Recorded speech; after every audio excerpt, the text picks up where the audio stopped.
E no nosso quadro Fala Doutor de hoje, eu recebo aqui o advogado especialista em Direito do Consumidor, Márcio Rodrigues Marim. Doutor, bem-vindo ao nosso programa, muito bom dia. Vou cumprimentar o senhor à distância, tá? Não quero passar gripe para o senhor, não.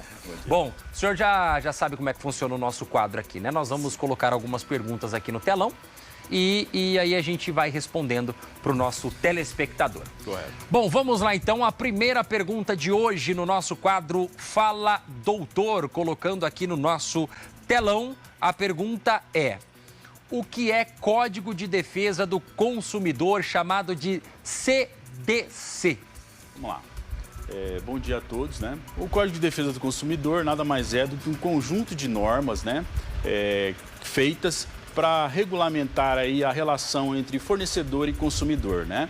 Esse conjunto de normas tem como escopo aí a proteção dos direitos do consumidor, é um conjunto de regras e penalidades e também aí de prazos que esse código traz para regulamentar essa relação entre fornecedor e consumidor. Ou seja, tudo aquilo que é de direito e de dever está no Código de Defesa do Consumidor. Está amparado pela legislação. Tudo aquilo que está...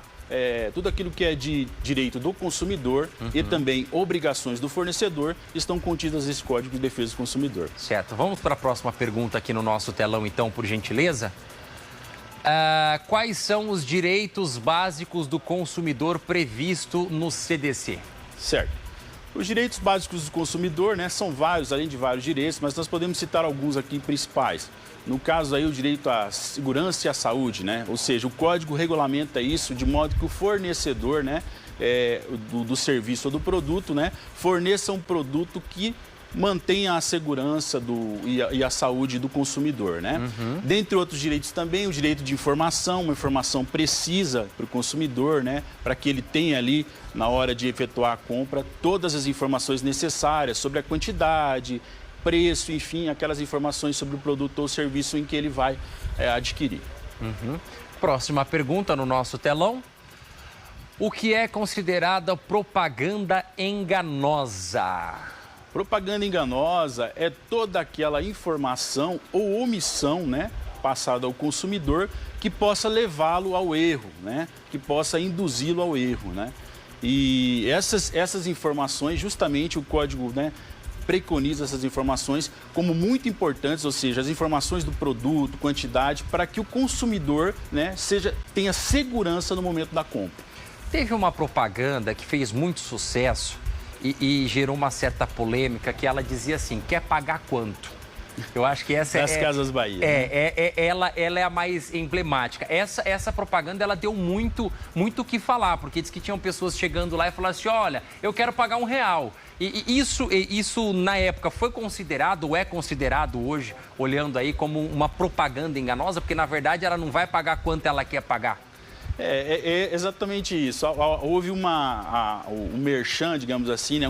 O chamado dessa propaganda, né? Sim. Mas, efetivamente, essa informação ela não poderia ser caracterizada como aquilo, como quer pagar quanto, ou seja, uma quantia ínfima, né? Nada mais ela não divulgou, certamente, ali um produto, né? Ou seja, um serviço e determinou um preço para aquilo e depois voltou atrás, ou seja, não quer praticar mais aquele preço. Na verdade, era uma chamada, enfim, e ela tinha era bastante vago a sua informação, e de certa forma, né, caiu aí no gosto aí do pessoal e foi bastante polêmico mesmo na época, né? Sim, a gente lembra. Um caso bastante emblemático da publicidade, mas né? Foi. E muita gente falou assim: você tá me enganando, porque eu quero pagar tanto, mas que não é bem assim, né? Mas foi uma jogada publicitária. Bacana, né? Bacana, boa. Tá certo. Vamos lá, então. Próxima pergunta aqui no nosso telão. Quais são as responsabilidades do fornecedor em relação aos produtos e serviços oferecidos? Então, por exemplo, vou usar um exemplo claro.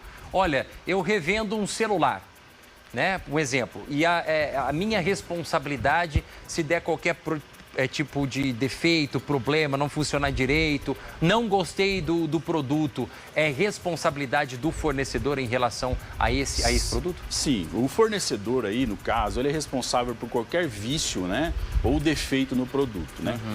Independente aí até mesmo de culpa, né? Sim. Esse vício ou esse defeito no produto, né, acarreta um direito do consumidor em receber aquele produto da maneira correta, ou seja, da maneira como ele comprou, né? Sim. Da maneira efetiva mesmo de uso, enfim, com todos aqueles direitos de uso e gozo daquilo que ele comprou de fato enquanto consumidor e pagou. Ele não pode se negar, de repente, a dar a assistência ou que seja, olha, eu sou só um revendedor, mas ele tem que pegar esse produto e encaminhar para assistência da determinada marca e dar um respaldo para o cliente que comprou o produto. Exatamente, é isso que acontece. Mesmo sendo somente o comerciante, assim dizendo, ele tem também responsabilidade, né? Apesar do código determinar fornecedor e consumidor, né? O comerciante acaba tendo uma responsabilidade subsidiária com relação a essa venda também. Não pode se negar a tentar resolver o problema do cliente. Exatamente. Vamos a mais uma pergunta, então, aqui no nosso telão. O que é o direito de arrependimento e como que ele funciona? Comprei um produto, eu tenho direito de me arrepender, querer meu dinheiro de volta, não gostei, achei que era uma coisa e vi que não era bem isso. O Código de Defesa do Consumidor, né, ele prevê esse direito com relação ao consumidor. O consumidor que comprar o produto fora do estabelecimento comercial, ele tem até o prazo de 7 dias para se arrepender daquela compra e ter o seu dinheiro de volta, certo? Então, é uma previsão do Código, né, que o qual prevê esse direito do consumidor aqui com relação a essa compra e posterior arrependimento, né? Certo. E quando é, de repente, uma relação a um serviço? Foi feito. Contratei o serviço, por exemplo, uma instalação, né? Certo. Fez, mas não achei, não gostei, eu quero que tire. Instalei essa TV aqui, não gostei. E aí, como é que faz? Dá para arrepender também? O código prevê algum tipo disso, não em relação a produto, mas sim a serviço? Sim, o código também tem essa ressalva com relação aos serviços, né? Uma vez ele realizado, enfim, não ficar aí a contento daquele que contratou, né? Ele pode sim, eventualmente, se recusar a pagar, enfim, ou mesmo, né, se recusar aí a receber da forma como foi feito aquele determinado serviço. Tá? Entendi. Mas assim, claro, a gente sabe que cada caso é um caso e precisa ser muito analisado. E tem aquelas pessoas também que às vezes agem de má fé. Exato. Aí falando, olha, não gostei, instalou a porta aqui, não gostei, não quero, não vou pagar e pronto. E não é bem isso. Ressalvando aí casos práticos, né? Casos concretos, né? Sempre buscando aí um equilíbrio, né? Entre fornecedor também e consumidor. Isso é muito importante pautar, né? O bom senso, né, doutor? Exatamente. Bom senso em ambos os lados. Eu quero agradecer a presença do senhor aqui. Muito obrigado, tá certo? E até uma próxima oportunidade. Eu que agradeço. A próxima vez eu já vou poder estar cumprimentando o senhor tranquilamente, tá bom? Muito obrigado. Um abraço para o senhor. Obrigado.